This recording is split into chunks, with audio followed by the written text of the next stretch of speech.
Exercise 4.2 में आपको equation दी गई क्वाड्रेटिक इक्वेशन और उनमें हमको रूट्स फाइंड करने हैं।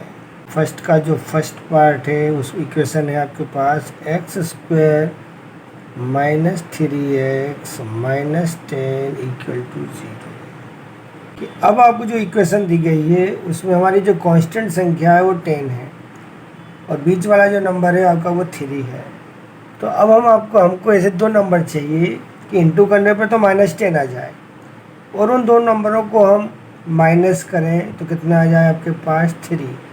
तो देखिए हमारे जो फैक्टर हो गए 5 और 2, तो यदि हम 5 में से 2 को माइनस करते हैं तो वो 3 हो जाता है और इंटू करेंगे तो -10। तो फैक्टर हो गए 5 - 2। अब इसको सॉल्व करते हैं। x² ब्रैकेट के आगे माइनस है, इंटू करिए 5 का x में 5x माइनस और माइनस प्लस हो गया 2x -10 इक्वल टू 0।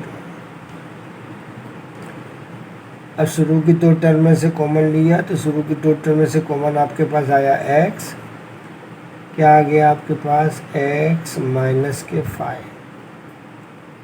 और लास्ट की दो टर्म में देखो x कॉमन कभी नहीं मिलेगा, तो इसमें एक नंबर मिल सकता है जिसका आपका डिवाइड जा रहा हो। तो देखिए इसमें 2 का डिवाइड जा रहा है तो 2 कॉमन ले लिया हम।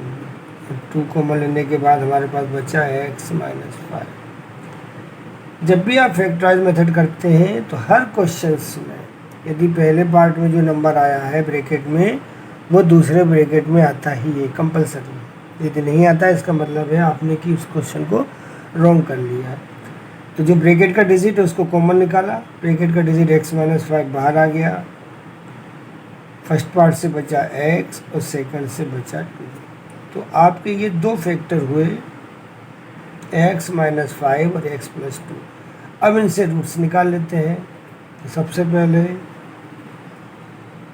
x minus 5 is equal to 0। तो x की वैल्यू फाइंड करेंगे तो x की वैल्यू कितनी आ गई 5।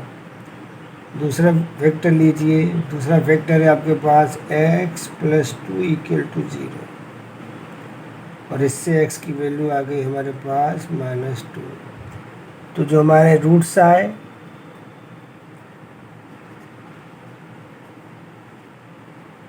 Now roots are x is equal to 5, -2। तो ये इस क्वेश्चन का आंसर हो गया 5 - 2। इसी प्रकार जो आपका क्वेश्चन नंबर सेकंड है, क्वेश्चन नंबर सेकंड में क्वेश्चन दिया गया है 2x² plus x minus 6 is equal to 0।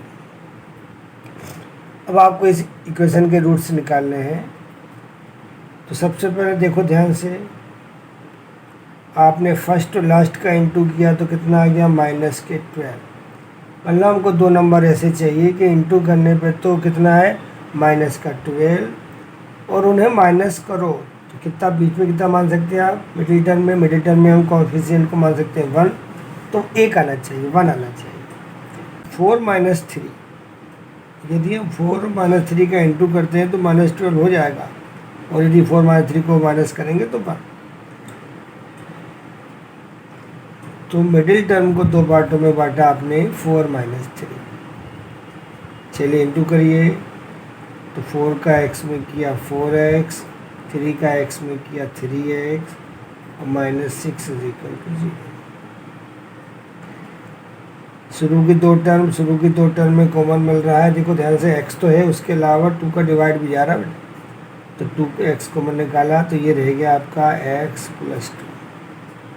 अब आ जाइए सेकंड और थर्ड और फोर्थ टर्म में -3 कॉमन लिया x प्लस 2।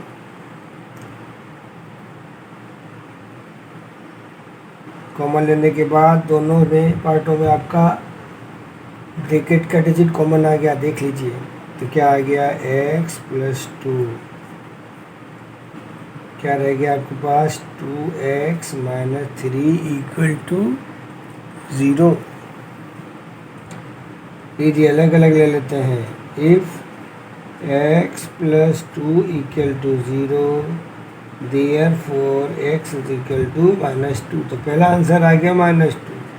दूसरा लिया आपने 2x - 3 इक्वल टू 0, तो 2x इज इक्वल टू 3 और x की दूसरी वैल्यू आ गई कितनी 3/2। तो हमारे पास x के दो आंसर आ गए जो रूट्स मानते हैं कि वैल्यू आई कौन कौन सी -2, 3/2। तो यदि ये वीडियो पसंद आया हो आपको तो लाइक और सब्सक्राइब जरूर करा करो, जिससे कि हमें ये मालूम पड़ जाता है कि आपको हमारा जो वीडियो है कितना पसंद आ रहा है और हम आपको बहुत ही अच्छी तरीके से उसको आने वाले वीडियो को समझा सकें।